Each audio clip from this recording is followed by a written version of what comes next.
Hey y'all.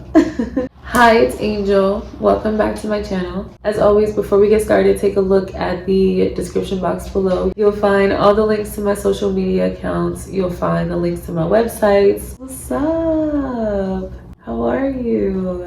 Long time no see. I know. I just got home from work not too long ago and it's like 3 o'clock in the morning. And I was thinking about how I need to come on here and tell y'all how I almost got kidnapped like 2 weeks ago around the same time.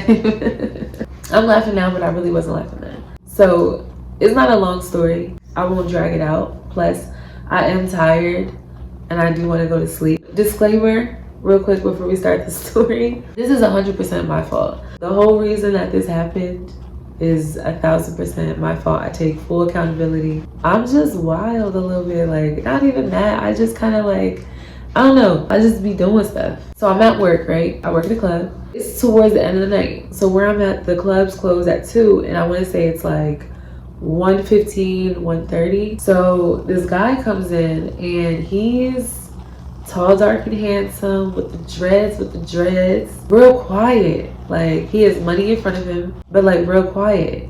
And like every girl that's going up to him so far, some he's like ignoring, some he's like engaging with a little bit, like talking to a little bit, and then kind of dismissing them, right? So I finally go over, let me just see what's up. And he's really quiet, but like it's borderline shy.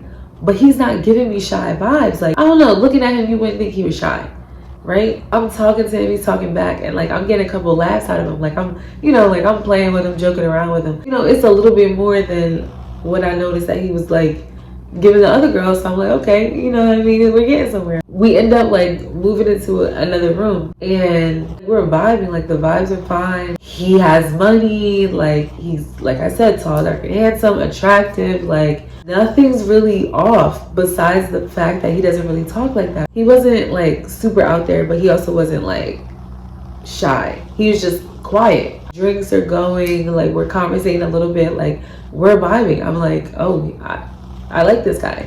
He's probably like, I like this girl, but chill, like it's nothing like crazy. Also, he was really high, like really, really high. He told me that he was high. I could smell the weed on him, but he was like acting as if he was like super, super high. So I'm thinking like, okay, that makes sense. This is why he's so quiet, because he's high, right? That's what I'm thinking. So now fast forward to 2 o'clock. Club is closed. He's asking me like what I'm doing after. Like I know he smokes. He's like, you want to smoke, blah, blah, blah. I asked him for his phone, I think, so I can put my number in there. First, all he says is, I don't have my phone. But it sounded like to me, I don't have a phone. So I'm like, that's kind of weird. But it turns out he said my phone's in the car. He's like, I'm outside, I'm in the parking lot. I'm like, okay, whatever. When I go outside, I automatically see him. He's in a nice car. I'm not gonna say what kind of car because it really doesn't matter, but it was a nice car. So like I said, all the boxes are checking up at this point. Like he's fine with the dreads, like has money, seems pretty like chill, seemed like he was just like super, super high, which that wasn't really going against him because I was high as hell too. Nice car, like everything's fine, right? So now before I get in the car, now mind you, I said this is my fault. Before I get in the car, he asked me where I live or like where I'm staying. So I tell him, I ask him, the place that he tells me is not far from where I'm going. I'm like, okay, bet. I literally say, that's not far from where I'm going. So I get in the car, we're smoking. When it's nice outside or in general in the car, like I'm big on just like having air, especially if the car has a sunroof. If the car has a sunroof, I immediately want to open. Both windows are down. The sunroof is open the whole time that we're driving. So now I realized that as we're driving, we're going the opposite way of where I need to be going. At first it's harmless because I'm like, we're smoking. So I asked him like, do you need me to put the maps on? Like, do you need me to put the directions on or whatever? And at first he was like, no. But then he was like, yeah. We're still driving at the time when he tells me to put the directions on, right? I'm like, are you gonna stop so I can put an address in or whatever? He's like, yeah, I'm gonna stop. We're still going in this opposite direction of where I need to be going. He pulls into a Sheraton. And I'm like, okay. So then he's like, hold on, I'll be right back. One, I'm like, why are we pulling up to a Sheraton when you're supposed to be taking me home? Two, why are we pulling up to a Sheraton and you're getting out when you said you live at like so-and-so. Like, you shouldn't need a room. We definitely don't need a room. What's going on? He's like, I'm gonna be right back and then I'm gonna take you home. So while he's in there, I'm grabbing my knife out of my bag and I'm putting it in my sleeve. I'm putting my location on. He comes back into the car. Now, mind you, I told you he was like really high. The reason I said that is because he's kind of like dopey, but it wasn't like a stupid dopey. It was just like a slow dopey. So he get back in the car and he's like, they said they didn't have a room for me, but something. And I'm like, what do you mean? Why would they have a room for you there? And he doesn't say anything. I'm like, take me home. Like at this point. Now, where we're at on the street, you can get to where I need to go to through that way if you go a specific way. So where we're at the time, I'm like, okay, finally he's taking me home. And then 5 minutes after that, I realized, no, he's not taking me home because we're getting deeper into the neighborhood where he said he was from. When we first started driving around in the car, I asked him where he was from. And it's sad to say, but when he said where he was from, my stomach kind of dropped a little bit because I was like,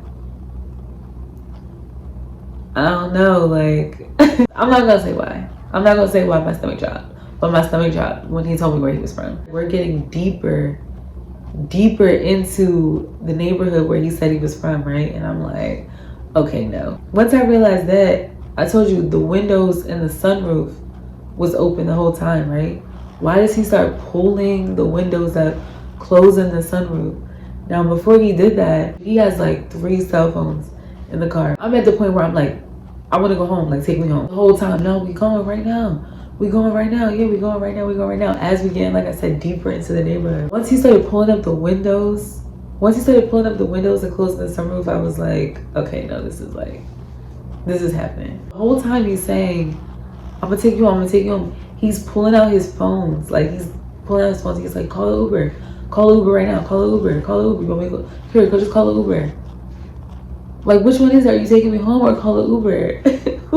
What is going on? Once he starts pulling up the windows, closing the sunroof, I'm like, Angel, this is happening. So we get to a red light. When we get to the red light, I go to try the door, and by the grace of God, seriously, it opened. It was unlocked. I get out, I grab my bag, and I watch him kind of like park the car in the corner. Another grace of God, there's a man. Now, mind you, it's like 3 going up 4 o'clock in the morning. There's a man on his porch. It's like a neighborhood, of course. Quiet as hell. Like nobody outside. There's a man outside on his porch. An older man on the phone, like smoking hookah in front of us, who's able to watch the whole thing if something goes down. I'm standing on the corner. I'm at the point where I'm like calling out Uber. He gets out of the car, he's like rolling the rest of the weed in his hands, chill as ever. And I'm looking at him like, he's like, you're not mad at me no more? And I'm like, what? I'm like, why would you say you were taking me home if you weren't gonna take me home? Doesn't say anything. I'm just looking like, what is going on? He's acting normal, like nothing just happened. Like he didn't just have me in the car under the pretense that he was gonna take me home and then start taking me into some neighborhood I don't belong in, rolling up the windows, and I just had to escape.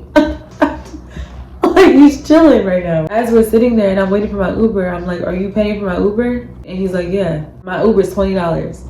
He counts out $50. I'm like, why are you giving me all of this? And he didn't say anything. I'm like, you feel bad? And he shook his head, yeah. And I'm like, what is going on? And then when my Uber comes, he's like, all right, I'm gonna come with you. I'm gonna leave my car here and come with you. And I'm like, no, you're not. No, you're not. And I got in the car and I came home. And I lived to see another day. But y'all, what would have happened? What would have happened if the door would have been locked? It's my fault. Like, I take full responsibility for getting into a stranger's car and blah, blah, blah, blah. I take full responsibility. But what was the plan? What was the plan? Anything could have been the plan. I do not belong where I was going, trust me, at all. At all. Nobody would know I was there. So, moral of the story, don't do anything I do. But more importantly, that looks can be very, very deceiving. or, you know, things that you think would go together or match up, or oh, this person wouldn't, this person doesn't seem like. You really never know. So that's my story. I'm alive, I'm well, I'm here to tell the story. I'll talk to y'all later. Bye.